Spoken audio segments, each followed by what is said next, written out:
قل بفضل الله وبرحمته فبذلك فليفرحوا هو خير مما يجمعون۔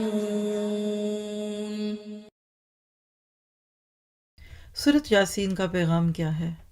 کیونکہ یہ سورت بڑی پیاری ہے تو نوٹ کیجئے گا، پہلی بات ہے کہ قرآن زندوں کے لیے ہدایت کی کتاب ہے۔ مرنے کا انتظار مت کیجئے کسی کے، زندگی میں یہ کتاب اس کے لیے ہدایت کی کتاب بنا کر پیش کیجئے۔ پھر اللہ صاحب کن فیکون ہے، اس کی طرف لوٹنے کی تیاری کریں۔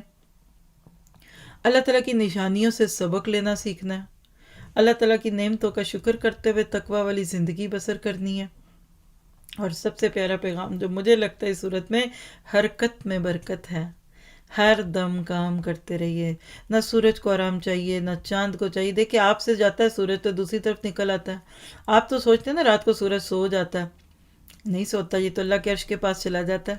لیکن دنیا میں آپ دیکھیں تو ادھر سے ادھر، ادھر سے ادھر چلتا ہے۔ آپ بھی سورج بنیے، ہدایت کا سورج بنیے، چراغ بنیے۔ کیوں سوتے ہیں؟ کتنا سو لیں گے، کتنا کھا لیں گے، کتنا کما لیں گے، بالآخر خالی ہاتھ جائیں گے، جیب بھی نہیں ہوگی کفن میں۔ تو خوبصورت پیغام، موت کے ساتھ اس کا تعلق ہے، تو پھر اس تعلق کو محسوس کیجئے کہ اپنی زندگی میں ہدایت کے چراغ جلائیں۔